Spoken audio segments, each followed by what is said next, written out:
Hello dear students, कैसे हैं आप सब लोग। आई होप आप अच्छे होंगे। मैं हूं मोहित शर्मा और आप देख रहे हैं मेरे YouTube channel the nucleus of chemistry. तो आज क्लास 9th केमिस्ट्री का जो चैप्टर नंबर 1 है हमारे पास, मैटर इन अवर सराउंडिंग, उसका एनसीईआरटी एग्जाम्पलर सीरीज का ये लास्ट लेक्चर है, जो कि लेक्चर नंबर 5 है हमारा ये। और आज इस लेक्चर के थ्रू हम लोग सारे के सारे जो लॉन्ग आंसर टाइप क्वेश्चंस हैं वो सॉल्व करने वाले हैं। तो बिना किसी देरी के स्टार्ट करते हैं अपना लेक्चर और मूव करते हैं हम लोग अपने लॉन्ग क्वेश्चंस की तरफ। तो ये रहे हमारे पास long answer type question. Read करते हैं अपना फर्स्ट क्वेश्चन। पहला क्वेश्चन रीड करते हैं। पहला क्वेश्चन दिया है आपको, you are provided with a mixture of naphthalene and ammonium chloride. आपको बोला गया है कि दो चीजें आपको दी गई हैं, एक नैप्थलीन दिया गया है, एक दिया गया है आपको अमोनियम क्लोराइड। आपको बोला गया है, आपके टीचर ने दिया है, आपको बोला गया है suggest an activity to separate them with well labelled diagram. आपको बोला गया है कि आपको वो एक्टिविटी बतानी है जिससे आप नैप्थलीन और अमोनियम क्लोराइड को क्या कर सकते हैं, सेपरेट आउट कर सकते हैं। देखिए, सबसे पहली चीज, एक चीज समझिए, एक फिनोमिना होता है जिसको हम लोग बोलते हैं phenomena of solubility. Phenomena of solubility क्या होता है हमारे पास कि कुछ सब्सटेंसेस पानी के अंदर डिसॉल्व हो जाते हैं और कुछ पानी के अंदर डिसॉल्व नहीं होते। ये बड़ा कॉमन सा एक्सपेरिमेंट है। जैसे आप जो नेप्थलीन बॉल्स होती हैं, नेप्थलीन बॉल्स को, नेप्थलीन की प्रॉपर्टी ये है कि वाटर इनसॉल्युबल है, ये पानी के अंदर डिसॉल्व नहीं होती, वाटर इनसॉल्युबल है। जबकि अगर अमोनियम क्लोराइड की बात की जाए, अगर अमोनियम क्लोराइड की बात की जाए तो अमोनियम क्लोराइड जो है वो वाटर सॉल्युबल है, यानी पानी के अंदर डिसॉल्व हो सकता है। यानी यहाँ पर जो दो चीजें आपको दे रखी हैं, एक दे रखा है नेप्थलीन और एक दे रखा है अमोनियम क्लोराइड। इसमें एक चीज समझ जाइए कि एक आपकी वाटर इनसॉल्युबल है, जबकि दूसरी चीज क्या है, हमारे पास वाटर सॉल्युबल है। तो इसके लिए क्या काम करना होगा, सबसे पहले तो हम लोग पानी का सहारा लेंगे। हम क्या काम करेंगे, सीधे सीधे मैं एक्टिविटी की तरफ लेके चलता हूँ आपको। तो ये है एक्टिविटी जो अपने को परफॉर्म करनी है। हम सबसे पहले क्या काम करेंगे, एक ग्लास बीकर लेंगे। उस ग्लास बीकर के अंदर हम लोग जो नैप्थलीन है और जो अमोनियम क्लोराइड है उनको डिसॉल्व करने की कोशिश करेंगे। तो हम ये देखेंगे क्या होगा, हमारे पास जो अमोनियम क्लोराइड है वो तो डिसॉल्व हो जाएगा, लेकिन नैप्थलीन डिसॉल्व नहीं होगा। फिर हम क्या काम करेंगे, ये जो हम लोगों ने सॉल्यूशन तैयार किया, ये जो मिक्सचर तैयार किया है, इसको हम लोग एक फनल के थ्रू सेपरेट आउट करने की कोशिश करेंगे।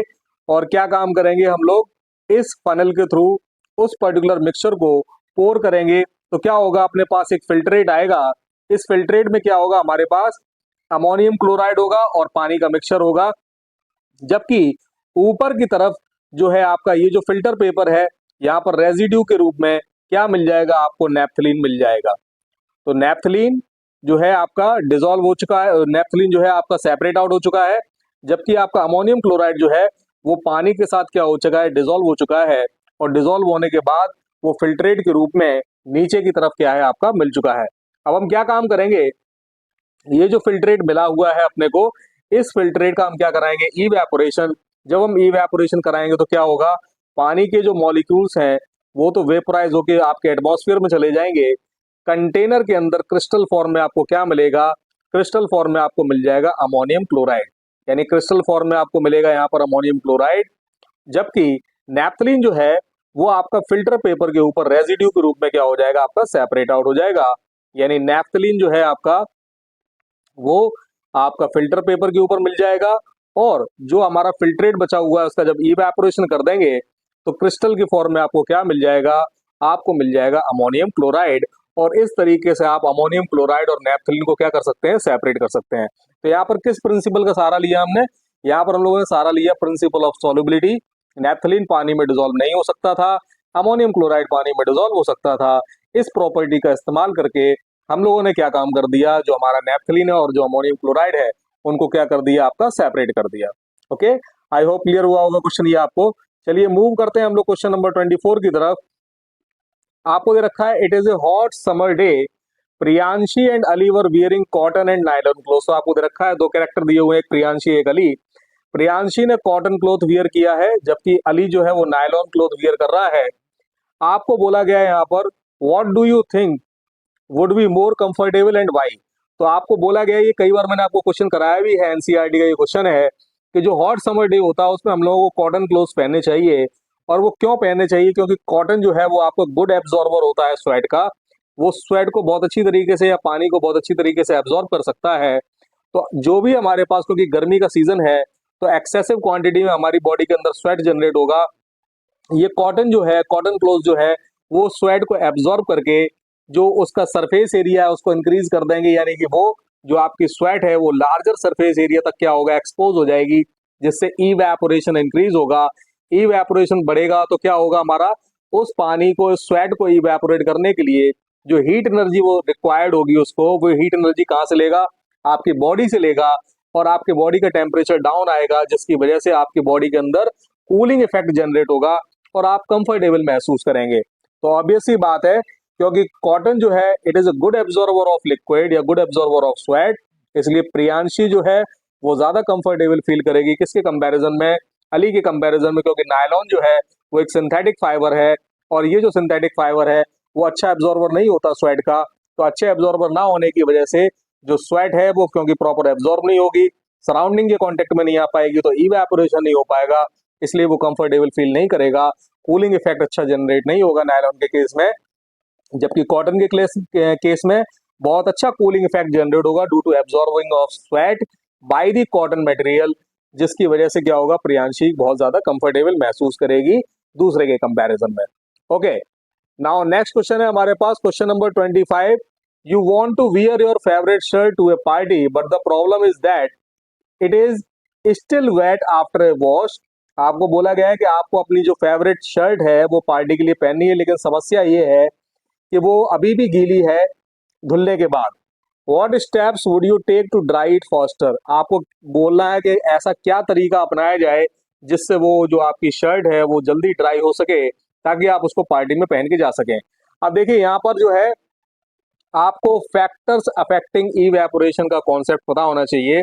वो कौन कौन से फैक्टर हैं जो इवेपोरेशन को इंक्रीज कर देते हैं। याद कीजिए, पहला फैक्टर मैंने आपको बताया था सरफेस एरिया, यानी सरफेस एरिया अगर आप बढ़ाएंगे तो क्या होगा, जो इवेपोरेशन होता है फास्ट होता है। तो ये जो शर्ट है जो कि गीली पड़ी हुई है, इसको हम लोग बाहर की तरफ या फिर अपने कमरे में ही फैन के नीचे अगर हम लोग उसको फैलाकर रख दें ताकि उसका सरफेस एरिया इंक्रीज हो जाए, तो क्या होगा, सरफेस एरिया इंक्रीज होने से इवेपोरेशन फास्ट होगा, जिससे क्या होगा, हमारा जो शर्ट है वो जल्दी ड्राई हो जाएगी। एक दूसरा फैक्टर हम लोग क्या इस्तेमाल कर सकते हैं, दूसरा फैक्टर इस्तेमाल कर सकते हैं स्पीड ऑफ विंड। मैंने आपको बताया था अगर विंड की स्पीड काफी तेज है तो भी क्या होता है, हमारा इवेपोरेशन फास्ट होता है। यानी नॉर्मल रूम में डायरेक्ट आप उसको टांगे, उससे अच्छा ये है कि फैन भी चला दें। अगर फैन चला देंगे तो क्या होगा, स्पीड ऑफ विंड काफी तेज मिलेगी, शर्ट के ऊपर पड़ेगी, तो क्या होगा, इवेपोरेशन फास्ट होगा, शर्ट जल्दी आपकी ड्राई हो जाएगी और आप उसको पार्टी में पहन के जा सकेंगे। तीसरा फैक्टर होता है हमारे पास टेम्परेचर। अगर आप टेम्परेचर इंक्रीज करते हैं तो भी इवेपोरेशन फास्ट होता है। यहाँ पर आप ये काम कैसे कर सकते हैं, आप आयरनिंग कर सकते हैं। आपकी जो शर्ट है जो गीली है उसके ऊपर आप आयरनिंग कर दीजिए, आयरन का इस्तेमाल कीजिए। आयरन टेम्परेचर को हाई करेगा, जिससे आपका जो शर्ट है उसमें जो पानी मौजूद है वो क्या होगा, जल्दी इवेपोरेट होगा, और जल्दी इवेपोरेट होने की वजह से आपकी शर्ट जो है वो इमीडिएट ड्राई हो जाएगी और बड़े आराम से आप अपनी उस फेवरेट शर्ट को आप पार्टी में पहन के जा सकेंगे। ओके, तो ये कुछ फैक्टर हैं, इनमें से कोई भी एक दो फैक्टर आप इस्तेमाल करके अपनी जो शर्ट है उसको ड्राई कर सकते हैं, और ड्राई करके बड़े आराम से उसको आप अपनी पार्टी में पहन के जा सकते हैं। चलिए मूव करते हैं अपने क्वेश्चन नंबर 26 की तरफ। क्वेश्चन नंबर 26 का फर्स्ट पार्ट दे रखा है, comment on the following, evaporation produce cooling, जो कि बेसिकली टॉपिक है आपका कूलिंग इफेक्ट ऑफ इवेपोरेशन। आप जानते हैं कि इवेपोरेशन एक ऐसा फिनोमेना है जो कि बॉइलिंग पॉइंट से कम टेम्परेचर पे ही हो जाता है। और ऐसा क्यों होता है, क्योंकि जो सरफेस के मॉलिक्यूल्स होते हैं वो सराउंडिंग से हीट एनर्जी को एब्जॉर्ब करके इवेपोरेट हो जाते हैं, उनकी काइनेटिक एनर्जी बढ़ जाती है, वो अपनी लिक्विड सरफेस को छोड़कर गैसीय सरफेस में आना स्टार्ट कर देते हैं। क्योंकि ऐसा करने के लिए जो लिक्विड पार्टिकल्स हैं वो अपने आसपास की सराउंडिंग से हीट एनर्जी एब्जॉर्ब करते हैं। तो सराउंडिंग की हीट एनर्जी में क्या होती है, कमी आती है। सराउंडिंग की हीट एनर्जी में कमी आने का मतलब क्या है, कौन सा इफेक्ट जनरेट हो रहा है यहाँ पर, कूलिंग इफेक्ट। और इसी को हम लोग क्या बोलते हैं कि इवेपोरेशन जो होता है वो हमारा क्या प्रोड्यूस करता है, कूलिंग प्रोड्यूस करता है। इसको हम लोग कूलिंग इफेक्ट ऑफ इवेपोरेशन के नाम से भी जानते हैं। नेक्स्ट दे रखा है आपको बी पार्ट दे रखा है, rate of evaporation of an aqueous solution decreases with increase in humidity.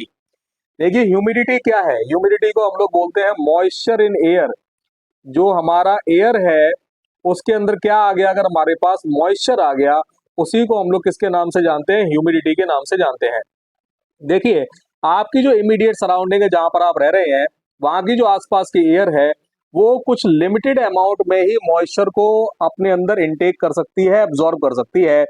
यानी आपके आसपास की जो एयर है उसकी एक कैपेसिटी है, एक मैक्सिमम कैपेसिटी है जहां तक वो पानी को होल्ड रख सकती है, उससे ऊपर वो होल्ड नहीं कर पाएगी।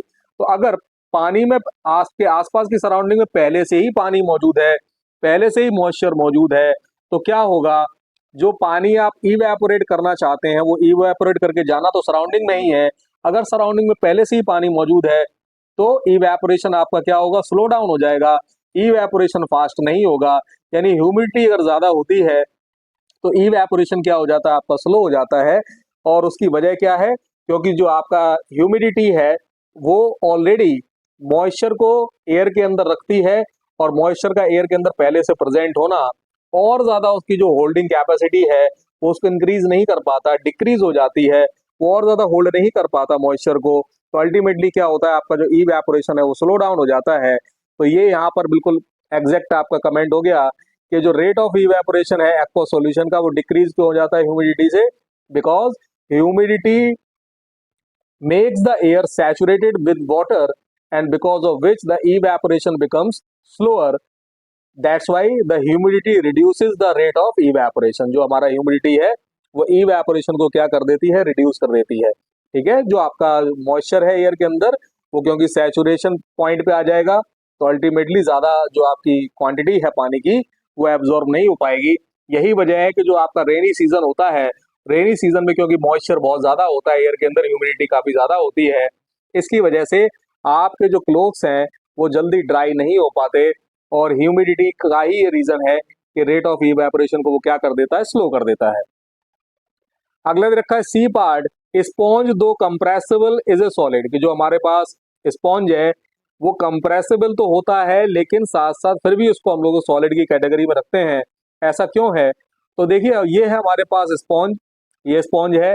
अब ये जो हमारे पास स्पॉन्ज है इसके अंदर अगर आप देख रहे होंगे ढंग से, अगर आप चेक करेंगे तो यहाँ पर आपको होल्स नजर आ रहे होंगे, माइन्यूट माइन्यूट होल्स नजर आ रहे होंगे, पोर्स नजर आ रहे होंगे।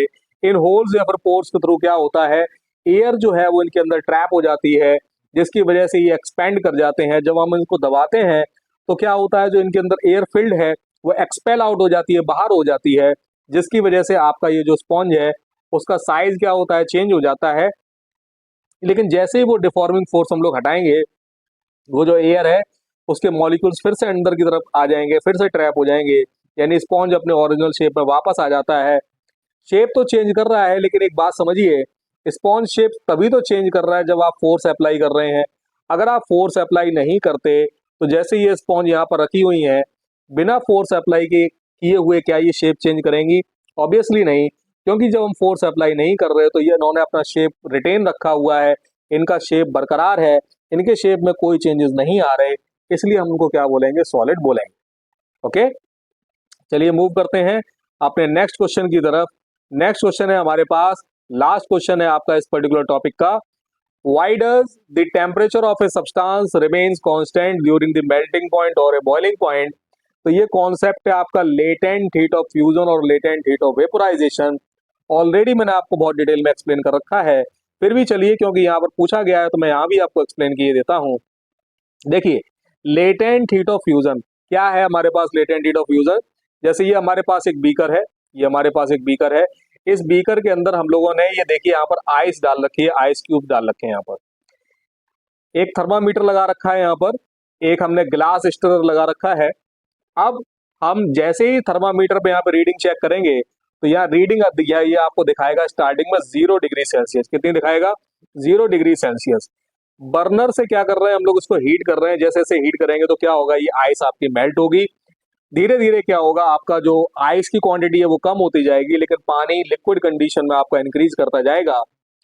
आप ये महसूस करेंगे जब तक आपकी आइस कंप्लीटली मेल्ट नहीं हो जाती, जो टेम्परेचर है आपका थर्मामीटर का वो 0 डिग्री सेल्सियस पे कांस्टेंट रहेगा, उसमें कोई भी इंक्रीमेंट नहीं होगा, वो बिल्कुल भी इंक्रीज नहीं होगा। और आपको पता है कि जिस टेम्परेचर पे आपका कोई भी सॉलिड सब्सटेंस अपनी सॉलिड कंडीशन से लिक्विड कंडीशन में कन्वर्ट होना स्टार्ट कर दे, उसी टेम्परेचर को तो हम लोग मेल्टिंग पॉइंट बोलते हैं। यानी यहाँ पर आप बेसिकली क्या काम कर रहे हो, 0 डिग्री सेल्सियस क्या हो गया हमारे पास, आइस का हो गया मेल्टिंग पॉइंट, क्योंकि यहाँ पर आइस क्या कर रही है, मेल्ट करना स्टार्ट कर रही है, लेकिन टेम्परेचर राइज नहीं हो रहा। तो ये हीट कंज्यूम कहाँ हो रही है, ये हीट कंज्यूम हो रही है फिजिकल कंडीशन को बदलने में। इसी को हम लोग बोलते हैं latent heat of fusion.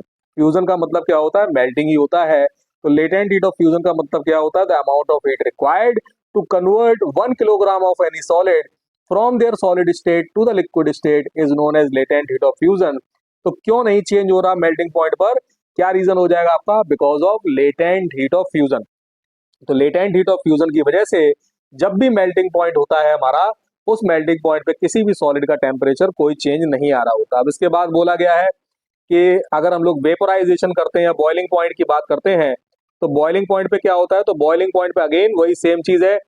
Reading क्या शो करेगा आपका, रीडिंग शो करेगा आपकी बार 100 डिग्री सेल्सियस। 100 डिग्री सेल्सियस पे आपका पानी और जो स्टीम, इन दोनों का सेम टेम्परेचर होगा। ये भी 100 डिग्री सेल्सियस, ये भी 100 डिग्री सेल्सियस, यानी पानी का बॉइलिंग पॉइंट क्या है आपका 100 डिग्री सेल्सियस। 100 डिग्री सेल्सियस पे पानी आपका बॉईल करना स्टार्ट कर देता है, वो अपनी लिक्विड कंडीशन से गैसियस कंडीशन में या वेपर कंडीशन में आना स्टार्ट कर देता है। टेम्परेचर अगेन राइज नहीं करता। तो ये टेम्परेचर कहाँ कंज्यूम हो रहा है, अगेन फिजिकल कंडीशन को बदलने में यूज हो रहा है। जो आपका लिक्विड वाटर है वो अपनी लिक्विड कंडीशन से किस कंडीशन में जा रहा है, गैसियस कंडीशन में। यहाँ पर हम लोग जो हीट इस्तेमाल कर रहे हैं वो कहलाती है आपकी लेटेंट हीट ऑफ वेपोराइजेशन। तो बॉइलिंग पॉइंट पे टेम्परेचर क्यों नहीं चेंज हो रहा, उसका आंसर क्या हो जाएगा हमारे पास, लेटेंट हीट ऑफ वेपोराइजेशन। तो चलिए मूव करते हैं फिर से अपने क्वेश्चन की तरफ। तो क्वेश्चन क्या दिया है आपके पास, why does the temperature of a substance remain constant during its melting point और बॉइलिंग पॉइंट। तो क्यों कांस्टेंट रहता है ड्यूरिंग इट्स मेल्टिंग पॉइंट पे, क्यों, because of latent heat of fusion, and boiling point पे क्यों, because of latent heat of vaporisation. Okay, तो आई होप ये सारे के सारे जो क्वेश्चन है एनसीईआरटी एग्जाम्पलर सीरीज के, क्योंकि ये बहुत इंपॉर्टेंट क्वेश्चन है, आपको क्लियर हुए होंगे। फिर भी किसी क्वेश्चन के रिगार्डिंग अगर आपको कोई भी डाउट आए, किसी भी तरीके की कोई प्रॉब्लम हो रही हो समझने में उस क्वेश्चन के एक्सप्लेनेशन को, तो प्लीज मुझे कमेंट बॉक्स में जरूर बताइए। मैं उस क्वेश्चन को दोबारा एक्सप्लेन करने की जरूर कोशिश करूंगा। Thank you very much.